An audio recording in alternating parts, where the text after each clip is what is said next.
Hey guys, this episode of the Sit Down Talk is brought to you by Capital One Cafes. Capital One Cafe is here to empower you to feel more confident about your relationship with money. Whether it's saving or thinking about your financial goals, these are just small steps that'll go a long way in thinking about your financial success. If you want more information, hit the link in the description box below. Bye. Welcome back to another episode of the Sit Down Talk. God damn, it feels good to be back. My name is Kier. And I'm Noémie. And we welcome you. Clap it up for you for popping up in here, pulling up, spinning the block, and showing up like you do. You see, I'm in a good mood today. He's in such a good mood. I'm getting there. I'm going to get her there. Oh, man, guys. Do you ever have that situation where it's like you're talking to somebody and they're just like so excited and you're just like, Come join me in happiness. If this is your first time here, welcome. Stay for the whole episode, comment a little bit, chill, keep your shoes on, don't put your feet on the coffee table. If you are a group of people that I like to refer to as repeat offenders, welcome back. Are we still doing group hugs? Yeah, let's hug. Come on, bring that in. Oh, you just grabbed my ass? Oh, jolly mood, are we? I am. I'm in a great mood. Why are you in such a good mood? I don't know. I like it. Ain't like I'm getting an abundance of sleep out of this joint. But you know what? Hey, this ain't the complaint train episode. This ain't what we doing here today. Today, we're talking about something that is mad important. I'm gonna break it down and bring it all the way back. So I was watching something that the Shade Room posted. Don't judge me.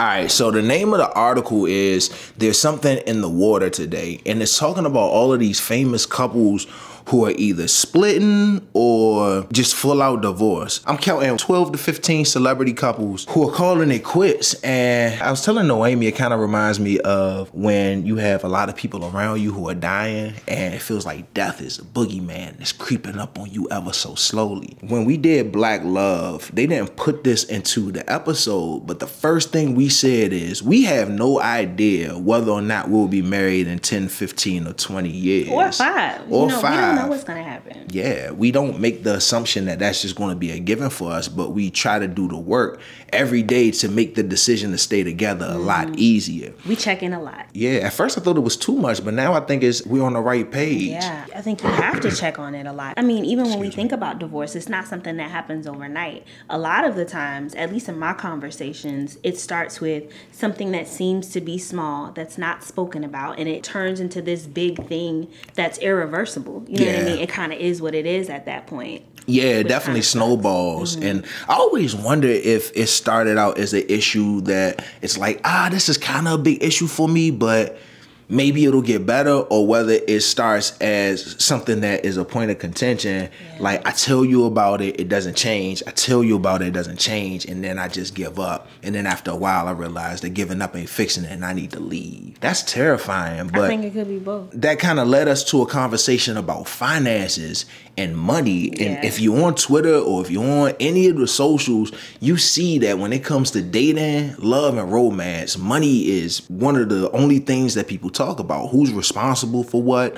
Who's going to pay what? Who contributes what to the family? And we was like, man, we need to bring this to the sit down talk and have a conversation about it. And you missed a key point. Finances are one of the leading causes of divorce right now. It's just one of those things where, one, people splitting up, it's just like in our faces everywhere on social media, and two, like, our financial situation has changed significantly within the past couple of years, and all of the financial expectations and even goals that we've had have to be reworked. Finances for us, I do want to talk a little bit about the way that we manage it. You know what? Before we even get to it, in the comments down below, I want you to tell me how you manage finances in the relationship you're currently in, or the last serious relationship that you had. Or how you would like to manage. Because some people ain't never been in no serious enough relationships before where they talk money. Because I've never talked money with a significant other before. Me neither. Never. That wasn't even going to be a conversation. Well, we ain't had no money to talk about at the time. So it wasn't much of a discussion. I never merged life with a person like I did with you. And like I continue to do. But I see expectation when it's like, oh, if you're a man, your responsibility is to pay for 100% of everything. You know how I feel about that. Okay. What? I just think that's so funny. What? Because where we started and where we are, I know. Totally. And we will get to that at the end of the video. But y'all, it's hilarious. Yeah. Listen close. Don't listen that damn close. Back up. Move your damn ear away from the device. When we first got together, one of the things that really fascinated me about you is how independent you were. You never asked me for anything, not to get your hair done, nails done, nothing. You had that yourself. And I love that because I pride myself on being independent. Different men want different things. I know in the manosphere it's like, oh, all men are the same. We all want submissive women, barefoot, and have kids, blah, blah, blah. I never even thought about it like that. Like, maybe I did have friends that did that, but I never asked a man for like those kinds of things, mainly because if my father found out that I asked a man would have a to get my nails, and he was like, why didn't you ask me? You know what? I would do the same thing to Emery and Sydney. Like, what are you doing? But not everybody has a relationship with their father like that. So I can understand why that desire is there. But that's an unreasonable ask sometimes, especially when people aren't really making, well, the variance of how much money some men and some women make isn't that different, even if that's not representative in the larger economy. And then also financially, like, neither one of us were super secure, and I feel like at the time we had enough to take care of ourselves. Like, I was in law school when I met you, and I had a job at the time, but it wasn't a full-time law job. It was like a legal internship that was paid. Because you were still in school. Yeah, and I was still in school. And at the time, I was working in a community nonprofit. I don't think I was nonprofit money. Man, God bless it, but Lord have the mercy. I think I was making about 40 stacks a year. It wasn't really cutting it. We're talking about pre-Emory, so this is before we had. This is when we first met back in 2014, 2015. Yeah, we were just doing whatever. Our finances were totally separate because we lived in two different places. We had different lives. There was no reason to merge anything. If we went out on a date, of course, I'd pay or she'd pay sometimes, or I'd pay and she'll grab the tip. How did we do it? I think it was whoever asked. It depends, because sometimes it'll be like, I'm taking you out because I knew you loved Mexican food. I'm like, I'm taking you to tacos. Meet me at the Mexican spot. From where you used to live. That's part of the reason I don't mind going all out for you, because you really did. Yeah. Like, nah, I got you. We in a relationship. I'm gonna take care. We were both broke. Big broke. Yeah, we were both broke. Students, nonprofit, and you know, like, we really didn't go on expensive. Our first expensive date was that time we went to that restaurant in Philly. Oh, that was our first expensive we stayed date. at that hotel. Oh man, that weekend. Ooh, that thing hurt. Yeah. I think I might have got an overdraft fee.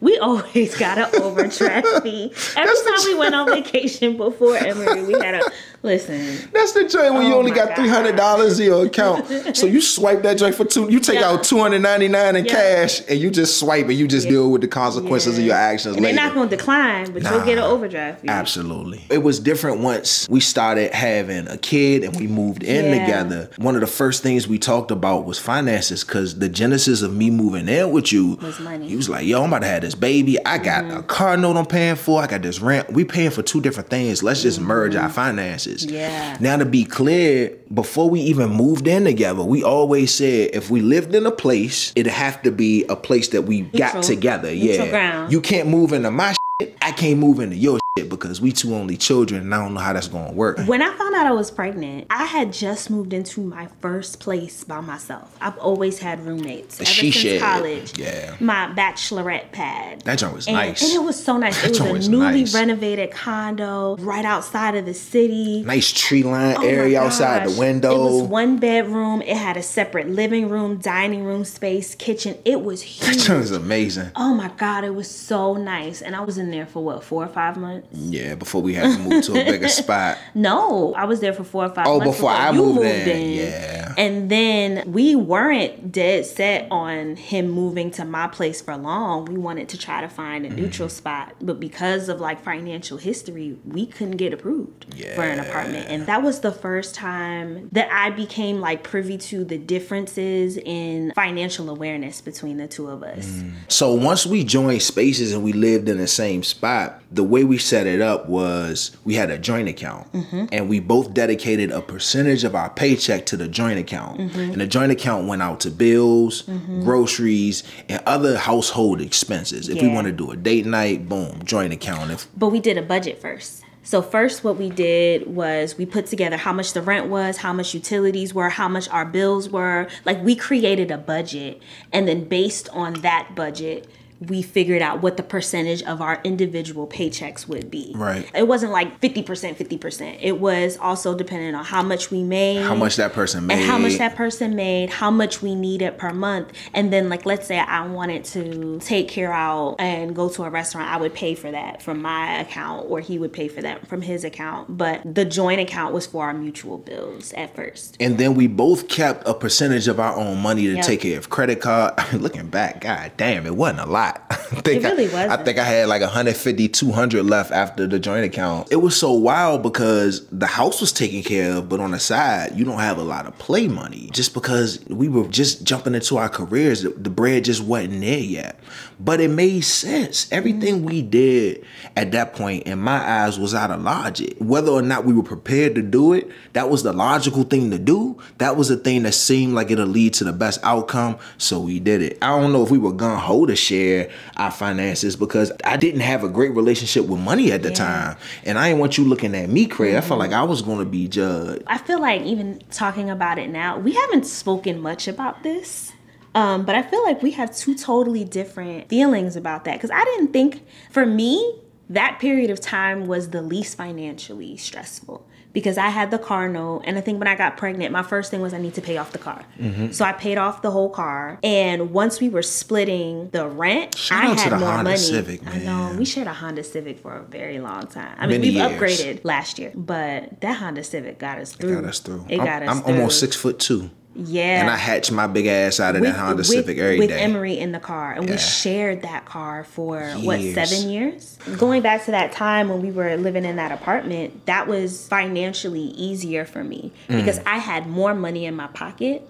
But the reason why I had more money in my pocket because I had more debt than you. So I was using that extra money to pay down my car, pay down my credit cards. At that time, I was still thinking about eventually getting a house. And at that time, my thing was, let me get my credit as good as it can be. And I think at that time, I just had more financial knowledge because my parents shared all of the financial stuff with me. The reason why I know how to budget is because my father had an Excel spreadsheet that he literally sent to me that he still uses to this day. The template? Yeah, I remember the first time I seen you work out a budget on the template. And maybe we can get into that, the whole difference, because a lot of our financial awareness or lack thereof at the time was based on our lived experience with money. We grew up two completely different ways and had different relationships with money. I was brought up to fear credit. Credit is the boogeyman. Credit is the way that you become poor. I ended up getting a credit card when I was 19.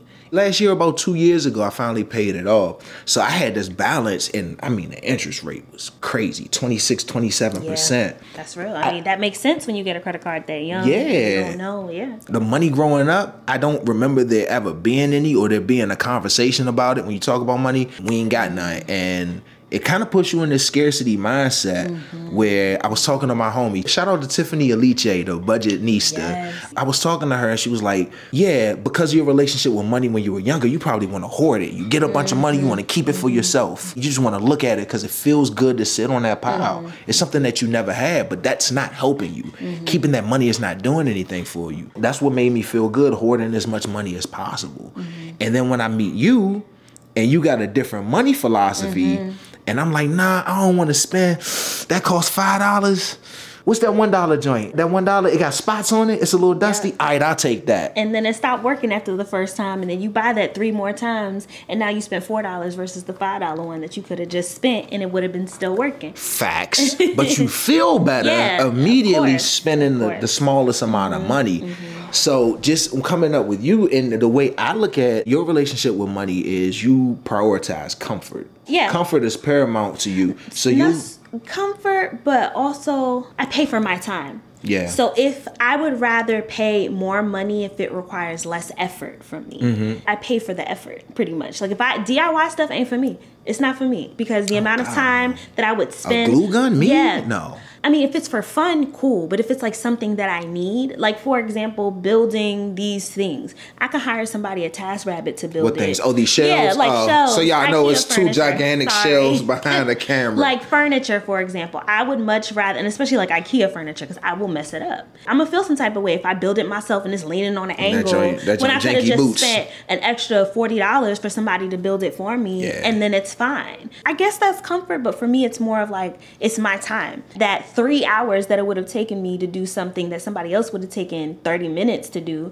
I can use that time to do something else and make money doing something else. And I can adopt that mindset now. Yeah, back then. But back then, that wasn't my thing at all. When you have a scarcity mindset, you don't have the luxury, because it is a luxury. You don't have the luxury to see things that way. Oh, yeah, facts. Yeah. And I didn't grow up with a ton of money, but we grew up with enough money to have savings and to budget. I wasn't going on vacations to resorts, but I have family in Florida. Mm-hmm. So what we would do is we would save as much money as we can, rack up on points, and I would go to Florida a couple of times a year. I wouldn't stay in a hotel, but I'd be at my cousin's house that lived 20 minutes from the beach, and we would still be able to make it work because we're saving money by not using hotels, not ordering out. Like, so I didn't do vacations. I traveled to visit family. That gives you such a different relationship with the idea of money when you can say, okay, we don't have all the money, but we can take the money that we make and we can do this, this, and this. What I couldn't wrap my mind around as a kid, because I almost never saw my mom work. I don't know how we got money in the house, to be honest. I think my grandmother was working. But when the response to anything money involved is an automatic shutdown, you don't learn. And it scares you. It makes you feel like even if I were to get it, I need to hold on to it tight because I don't know if I'm going to get more of it because you're so used to not having it at all. That's a good point. Can I talk about scarcity mindset? Yeah. All right, so this is a good comparison to me. This is my personal trainer mind jumping. When I was a personal trainer, people used to come in and be like, Kier, I want to lose weight. I'm like, all right, bet. How much you want to lose? I want to lose 25 pounds. The first thing I tell people is counterintuitive to what you think. People think I'm going to stop eating. No. If you want to lose weight, don't just stop eating. You want to eat smaller meals throughout the day. And the reason why is because when your body is hungry or in a scarcity mindset, it holds on to fat because it thinks it may starve to death. It doesn't know when its next meal is coming. And forgive me if I already made this comparison on a sit-down talk before. Yeah, but it's when you feed your body small amounts throughout the day, your body's not holding on to fat because it's like, all right, bet I'm going to eat in 2 hours, so I don't need this. I'm not going to starve to death. Go ahead. The scarcity mindset is the same way with money and material resources. You think you're going to starve to death, so you try to grab everything and you turn into an opportunist like those people be spamming pages talking about Forex. Maybe it's a real thing. I don't know. I don't know what they sell. But how do you own a business and most people don't know what you sell? Yeah, and you can't explain it. You can't explain it. Come to this event. No. Bruh, no. Hey, if you can't tell me in a 15-second elevator pitch, I don't want to know. I don't want no parts of it. I'm sorry, I just don't. Maybe I'm an idiot, but I don't want to. Nah, it's cool. You turn it from a pyramid to a matrix and that makes it okay. Moving on. Yes, please. Long drawn out story short, the scarcity mindset makes you hold on to things that you should probably let go of financially, whether it be cash, whether it be ideas, whether it be fear. You hold on to those things and you cleave to them tight, not realizing that they're sucking you dry. I don't know if I'm completely out of that. You're not. Yeah, because poverty ain't a financial status.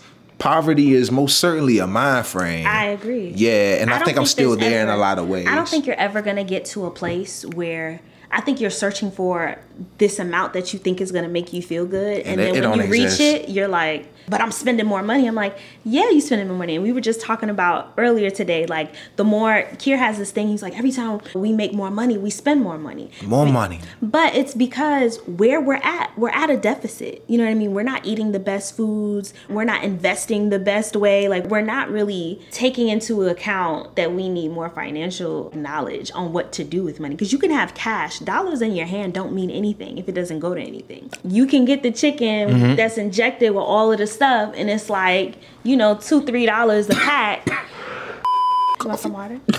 Nah, this was killing me. Are we drinking cheap coffee or good coffee? Nah, this the Nespresso. This the good stuff. Yeah, they jumping you right now. Lord have the mercy. You said that before, Lord have the mercy. And it took me everything to I'm like, what? I had a supervisor that said, Kier, you got the paperwork wrong. Jeez, Lord have the mercy. I don't know if y'all caught that, but he said that a couple of minutes ago, and it took everything Kim in me trip, to not bust out laughing, because I ain't never heard this man say that before. She also you say don't fake the funk on the nasty dunk. I don't know what that means. But yes, the chicken analogy. When you eating the joint, all the pesticides. When you eating all the stuff with the pesticides and it's $3 a pack and it comes like with 15 pounds of chicken and you like, all right, bet. But then you realize what's inside of it and then you get the organic chicken where it's 4 in a pack and it's $15. And you don't got the bubble guts after you eat it. Exactly. Yeah. It's better for you, but it's more of a like institutional problem than it is the individual who's trying to make those decisions. If we were in a different financial situation, we would only have the option to get the ones with the pesticides, but we're not there. It's funny what options do for you. Yeah. It's funny what options do. When you have more options, you take them. Yeah. And if we're really smart, we just buy some chickens and we move to a farm. Because that's what I'm saying. It's always an option. So maybe it is a comfort or access thing like you were talking about. I can't see you with no dad. I can't see you raising no chickens. I ain't raising no chickens. At all. No. So I'm going to pay for the $15 pesticide-free organic chicken that comes with I thought you was gonna say you were gonna pay somebody to take care of the chickens. I'm like, God damn, we spending more money. You know what? We could pay somebody. That's a really good idea. We could pay somebody to raise the chickens, and that way we can sell eggs. We can raise chickens to sell those chickens to other people. Look, I'm in the growth mindset. That's annoying, but it's an amazing idea, low key. But I think that's my mentality, and that stems from not my environment, like not where I grew up, but the people that I met in college. Like once I started realizing that the way that I thought about money wasn't the only way that people thought about money. Like for me, it was either scarcity mindset or you got a little bit, so let's do a little bit more with the little bit that you got. I wasn't raised around people who had excess. I wasn't raised around people who understood that sometimes you got to spend money to make money. I always heard that, but that never made sense to me. It makes sense to me now, but it didn't make sense to me then. Do you feel like you saw your parents have a healthy divide with money? I don't know what that means. Just transparently speaking, like my mother was the breadwinner of the family. Like my mother had like the traditional 9-to-5 job, and she was making 6 figures in the 90s and early 2000s, and that was unheard of for anybody that looks like me. But we also had a lot of debt. My mom was very big on putting me in activities in private school. I was in pageants. I was a cheerleader. We went on vacation. Not vacations, but trips to see family and stuff like that. So we might have had a lot more money dollar-wise, but we also weren't on any government assistance. Everything that we paid for, we literally paid for out of our pockets. So I feel like, at least for me, sometimes when you're in that lower middle class field and you don't have that help, sometimes it's harder. You don't have anything to lean on because you make just a little bit too much for help, but not enough to do anything fun. And that's true that you see people fall between the cracks with that all the time. With us, we were on government assistance. So I remember walking, getting WIC. WIC stands for Women, Infants, and Children. I don't know if WIC is like the welfare or food stamp program. I don't know if it's been a while. Things are all interchangeable. But I remember when the food stamps were actual paper. Yeah. Like little brown. It's like cards, right? Yeah. Like a debit card. It's been a while, but I think they are. Yeah, for me, it was embarrassing. And everybody in my neighborhood was on food stamps. I was so jealous. Because there were times where we applied and we didn't get it because we were, I don't want to say struggling. Struggling is a hard word, but it wasn't comfortable. Financially, we weren't in a cushiony, comfortable place. And I felt like if we just got a little bit more help, we would have been okay, and we didn't qualify. For me to get kind of accustomed to the way that you spend money, because she and I didn't always have this little agreement that we have here. The money just look different now, so it hurts less when it leaves. But I'm more comfortable kind of following your lead with the money thing, because that's not really something that I have the foresight with. Both of our girls are in private school. I'm not accustomed to paying money for schools, but she went to Emory University. I went to a local state college. We both have experiences in private school before high school. You went to private high school, right? You went to private school kindergarten the whole time? Through high school. Yeah, and I went to private school for 7th and 8th grade. So I got out of the frying pan, back into the fryer. You know what I'm saying? And it was bad. But it's hard for me to wrap my mind around how much we shell out for these things for the girls, the ballet, the activities. Sometimes they have like even clothes. Emory has a whole closet full of clothes, and sometimes you'll buy clothes. At least you used to it. I'm like, damn, why she need t-shirts? She got some upstairs.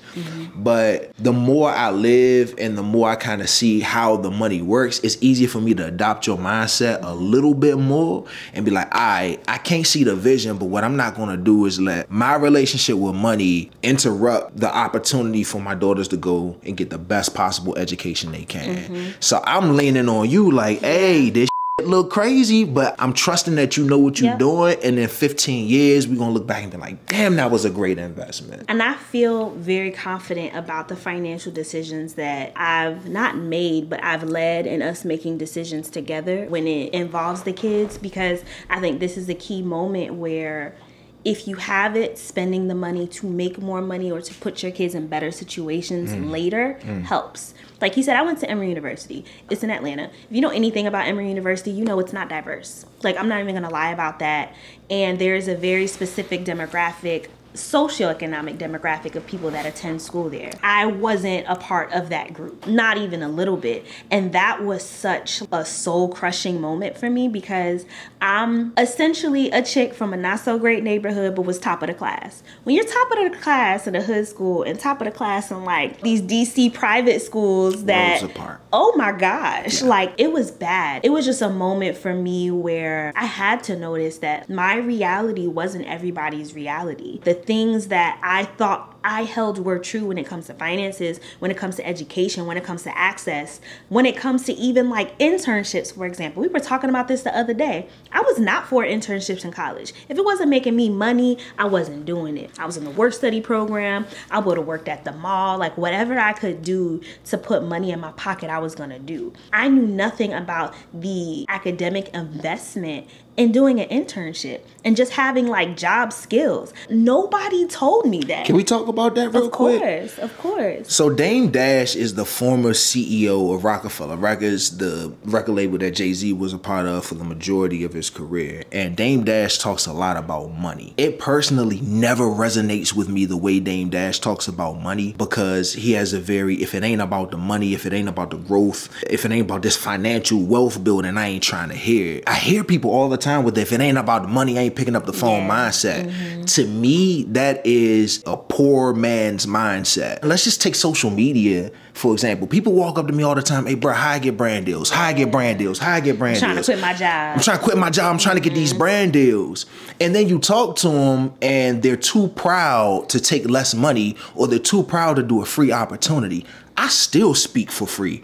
I still take free opportunities, because it's not always about the money. It's about the leverage. It's about the experience. It's about building the relationships. Exactly. Who's in the room listening to you that's going to take you from point A to point Z, honestly. If you focus on the money, you're hyper fixated on the end goal to the distress of everything in between. One of the turning points in the way that I think about money and financial planning for the future, which are two different things in my mind, like family planning and money. What changed my mind was when I said, I want my daughter to work in fast food so she can know the value of hard work. And Noémie looked at me, she's like, why do that when your child can have a great internship with all these connections you have, can have an internship at like a federal government agency that specializes in the thing that she wants to do, where she doesn't just get money to learn the value of hard work. She gets real live work experience with people that can get her some type of social leverage to slide into a career field after she graduates from college. What's the point of flipping burgers and fries and,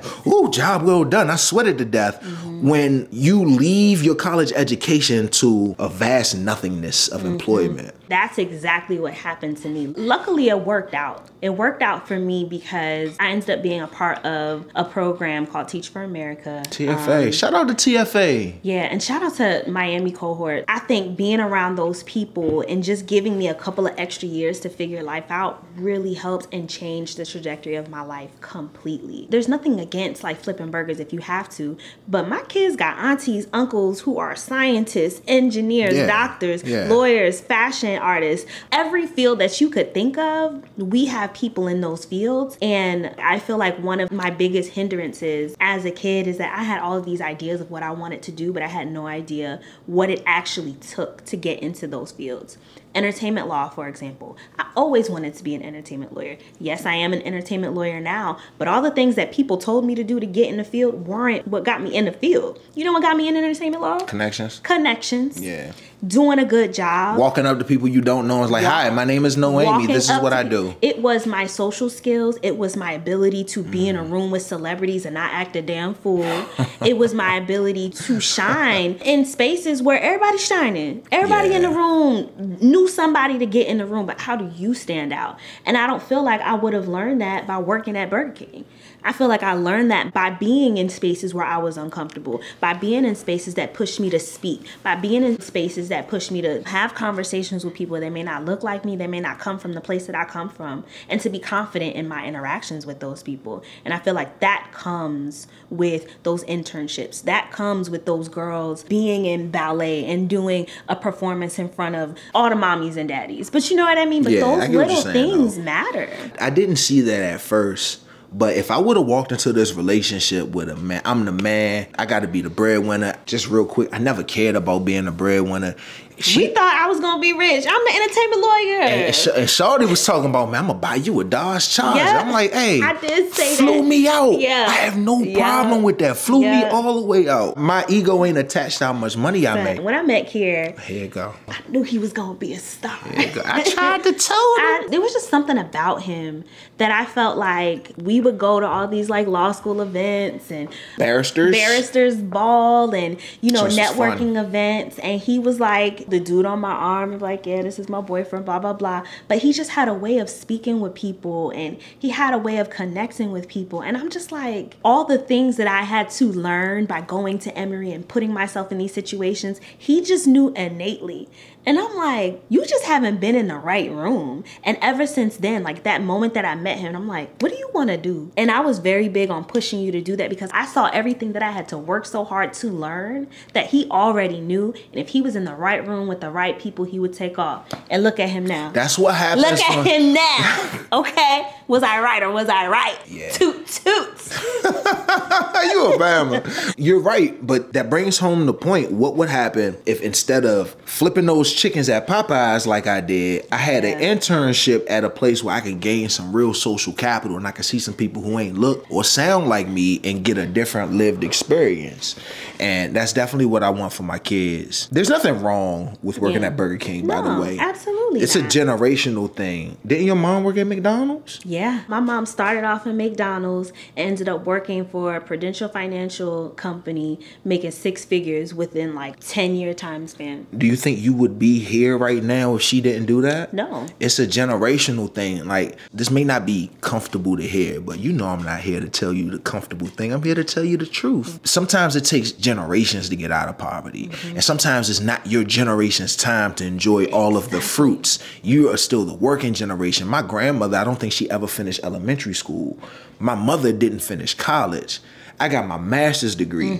My daughters should be able to leverage themselves higher if they wish to, but... Or at least put themselves in a financial place where they might not have to do... I mean, I want them to be financially stable. I know that's really hard to hear because I feel like, at least in the Haitian community, the kids kind of stay home until they're like financially stable. Well, really until you get married and then you move on. Which is so different from the African American community where there's extreme pressure on you to move out of the house as soon as you become an adult. And I was just about to get to that. Like, even though that's the Haitian mentality, my mother never did that. My mom was very big on, you figure it out. I don't want you to have to call me and ask me for $50. Me and my mom just talked about this the other day, and she was just like, that was my goal for you. The whole Burger King flipping burgers thing, that was an argument between my parents. My dad wanted me to work at Burger King. My mom was like, nah, she's not doing that. I'm going to take her to my meetings. My mom had opened a business by that point, which was the first Haitian satellite company, HSTV. But she made me sit in all the meetings, which were boring. I was like 15. I didn't want to be there. Oh, that had to be awful. Yeah, but I saw my mom, who was a woman in a male-dominated space, interact and make moves. Like, even now, the way that I handle business, even though, mommy, I love you, but I'm more like her than I think. And I'm definitely like her. Be quiet. I ain't saying nothing. I'm definitely like her in business situations, and I think it's because I saw her move. I saw her bigness. I saw how she demanded people's attention, and she knew what she was talking about. And I think for me, what I took from that is if I ever have something to say, I need to know what I'm talking about. That's where I get that from. And I just feel like that is why she's in the financial situation that she's in now. And that's what I want for my girls. I wish that I could have seen my mom be more industrious, but instead of following her footsteps, I actually worked very hard to be the opposite of her. I've had a job consistently since I was 14 years old. I'm 36. Yeah, I never been more than 5 months without work since I was 14 years old. I worked throughout all of high school, all of college, and everything. I definitely worked harder than I would have had to had I had some social capital. But my lesson becomes the blessing for my kids. Work harder or work smarter. Man, work smarter. I still be working harder sometimes. I know. Because it's something about like getting your hands dirty and looking up and seeing how far you've come and like, oh man, I really did that. But none of that is appealing to me. I like the rest. It ain't gratifying to me no more at this big age. I be too tired. I'd be like, baby, let's pay somebody to do this. The like, road let's least rest. travel. But sometimes I'm like, nah, we can do this ourselves. You're right. Because there has to be a cap on the let's pay somebody to do this. If it's up to me, I will do nothing. If it was me alone, we'd probably be broke. It is what it is. Hey, I am super proud of you for even putting that out there. That came out of nowhere, sit down talk. But also, I feel like if we followed your thing, we'd be working ourselves to the bone. We probably be in here raising chickens. We had $300,000 in the bank account. I ain't paying $15 for that chicken. Let's go buy a chicken and make more chicken. It's such a tug of war with me because sometimes I feel like, let's just pay the money and just outsource it. And sometimes I'm like, why are we paying money to outsource it? Like, we can do this ourselves. But we meet in the middle. At least right now, correct me if I'm wrong, I feel we're in a very comfortable place financially. I think the weariness comes from the what's next conversation. And I think that's where we disagree. I think we're both good where we are right now today. Yeah, I'm alright where we at. But I think in terms of spending, yeah, I'm alright. Yeah. You probably wish I spent less on certain things. I probably wish you spent a little bit more on certain things. But for the most part, I think we're in a good place. I think the problem is going to be, what does savings look like? We're in the process of building our new home. And one of the biggest pieces of contention between us is like, what is our savings account going to do after we close? And for me, I feel like you spend your savings on this. You save money so that you can buy a house. You save money so that you can buy a car. But it's not just to hold, just to stay in the account. It's for something, whether it's emergency fund or whatever. And I think with you, you're like, we're going to walk into this house and we're going to have nothing in savings. First of all, it's not like we're going to have like $0 in savings, but we're not going to have what we had in savings before closing. And I think that scares you. Whereas for me, it's like, this is what this was for. And I think that's the tug and pull. The tug and pull. The whole concept of savings is new to me. Yeah. I am 36 and this is the first time in my life that I had savings.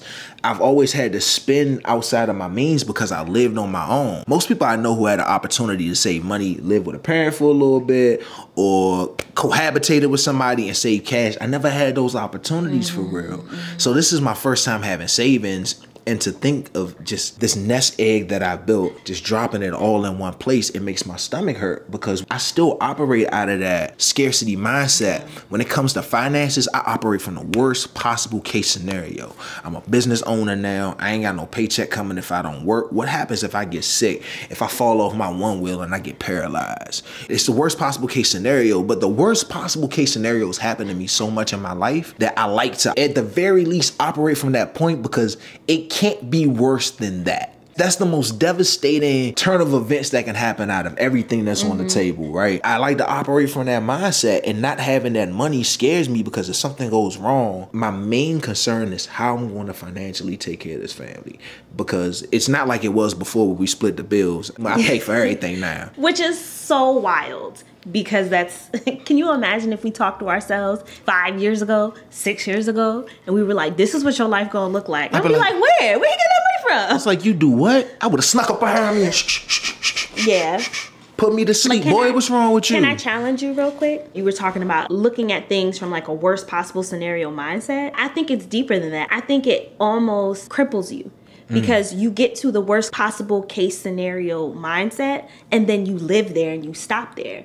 Me, I'm like, all right, let's entertain the worst possible case scenario. I have a law degree. You have a therapy degree. If something happens to one of us, we're both in a situation where we can get a job tomorrow. Of course. You know what I mean? We also have family support. They're not ideal, but we're not going to be on the street. Yo, that's worse than not ideal. But that's what I'm saying. Like, even if it's worst possible case scenario, we're not going to die. If it's like you just don't want to be there, then we won't buy the house. Then we're stuck here. For me, it's just like, do we want to think about worst case scenario and sit there and be sad about it? Or are we looking at worst case scenario, whereas if we are there, how are we going to get ourselves out of it? Well, I don't think I'm ever just sitting sad about it. I entertain it because I want to prepare my mind for if that happens or have some type of escape plan. Do you think I don't? No, I think you do. I just think we have different levels of comfort with sadness and different levels of comfort with the unknown and what's uncertain to us. I can sit in that moment and it doesn't really affect me that much. For her, sitting in that moment is really an anchor that brings her down in every possible way, like emotionally, mentally, spiritually, it drags her down. So we attack that thing from two different angles. But either way, I like to be prepared. I remember when I was younger, when I was a teenager, our house was so up. We didn't even have company sometimes. I used to open the front door and roaches used to drop out of the door sills, like between your front door and the framing. They just bloop, bloop, bloop roaches all the time. I spent a majority of my adulthood saying I'd rather be dead than to be that broke again. I can't imagine my daughter living that way. So maybe she never will. Of course. You're saying she never will because you're like, look at our circumstances, look at the social capital we have, look at what we built. We can't fall that far.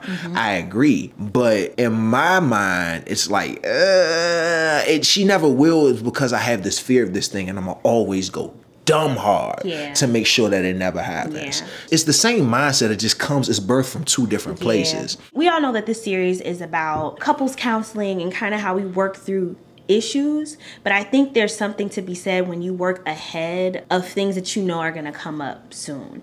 I don't even think we've ever set financial goals for our family because we didn't know this was going to be a family. Everything moving too quick. First of all, I don't believe it in order. But nothing has happened in the stereotypical order where usually before you get married and before you have kids, you have these financial conversations. We had none of that, and we are learning as we go. Yeah, definitely. And for a very long time, to be completely a buck with you, up until 2021, we were at a deficit. We didn't have the financial comfort or ability to have any financial goal. We've been playing catch up. We just caught up, y'all. Hey, what's funny is in all that time we still bought a house. Yeah. We still did all of these things because every time we made more money or got a higher promotion, we elevated our quality of life. And it made sense. It always made sense. The apartment that we had, if we stayed at the apartment, it would have been more than the mortgage now. Than the mortgage now. Absolutely. So for us, we've made pretty financially sound decisions, but it was always necessary. It was a necessary decision. I feel like for the first time we can breathe and we have the comfort to be like, all right, let's sit for a second and let's think about what we want to do. Number one thing was this house. This house could be a forever house, or this house could be a house that we're going to be in. The next house we about to move into. Yeah, the next house that we're moving into. It could be a forever house, or it could be the house for the next 5-6 years. Either way, we're set up to where if we got to stay here, we can stay here. We can afford to stay here. If we want something bigger, better, whatever, we can do that later down the line. But that's number one. We have everything that we need for our kids. We have enough room for our business. We have enough private room for ourselves. That makes sense right now. So that was really the biggest thing because we've outgrown this house. But aside from that, what do we want to do? You said something before about how sometimes people make money and they realize that like that money isn't necessarily for you, it's for your descendants. It's for your kids. I don't see the money that we're making right now as a chance for me to finally go live my dreams and do everything that I want to do. I look at it first like, let me make sure my kids are set up. Let me make sure our debt is paid off. Let me make sure that we did what we have to do to make sure that we're good so that we can set our kids up for whatever they need. And then after that, that's my spending money and my fun money.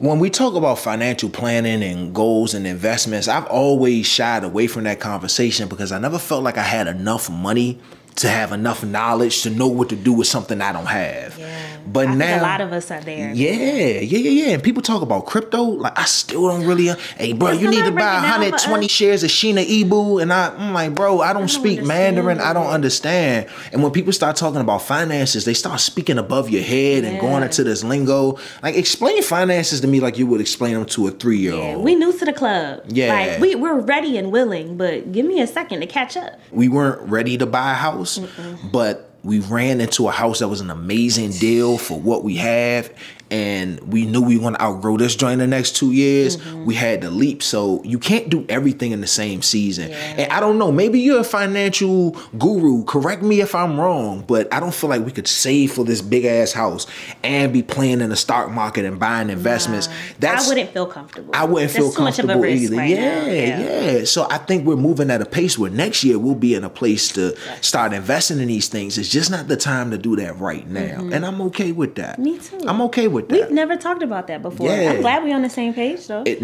But now's what matters. Now is what matters. Now's what matters. What are you doing now? Let's summarize this whole thing, because we didn't talk about financial cheating, like when you hoard money from your significant other. That's a thing in some people's relationships. It's a language thing, because I think people can look at what we're doing and consider that cheating, because we still have our own money. Like, even though you pay all the bills, we make a lot more money than the bills cost. And it's shoes coming in often that I don't ask anything about. You also don't ask anything. But there's going to be a point where, do we have to share with each other everything that we buy? Like, whose money is what money and all of those things. I'm never gonna. I don't think we have that. I don't care about that. I don't have to sneak shoes into the house. You don't have to sneak purses. I'm not turning into you, but I think that you've rubbed off on me, because I wasn't gonna buy the BMW. Well, the reason why you didn't buy that car was because people in the car dealership. No, that was a Jeep. Yeah, that was a Jeep.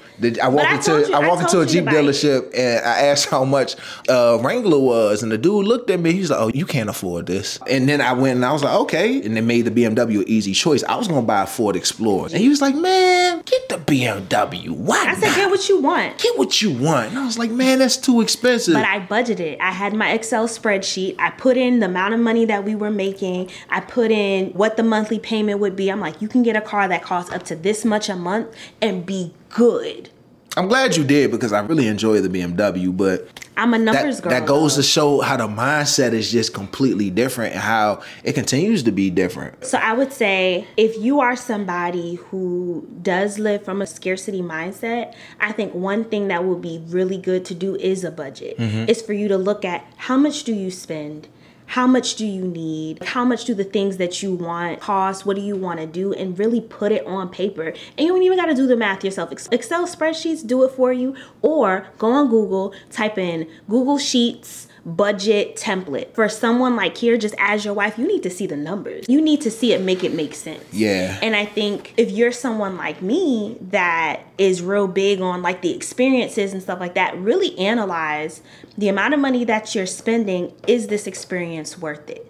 Like, if you're looking at private schools, can you actually afford the tuition? If you can't afford the tuition, do they have financial aid programs? See how much you can get based on that financial programs, and then look at all of the schools that you put all the prices together and figure out what makes sense for you. If the variance of cost is worth it. Is the school $800 better than the next best option? Regardless of where you're coming from, I think the key to dealing with any kind of like financial insecurity is to put it on paper and really see what it is. Because I think a lot of times, as you've seen with us, it comes from our financial upbringings. It comes from our parents' relationship with money. It comes from our own deficits when it comes to our financial situation. The majority of people aren't coming from a place where they got millions of dollars. Buku and you bucks, know, everybody is trying to make it work. Yeah. And I just think that the bigness of it can feel really scary. But if we just chip it down to little things and get down to the nitty gritty of it and put it down on paper, we'll be able to see a lot more clearly what those issues are. Well said. I don't know if I got financial advice, man. I think for me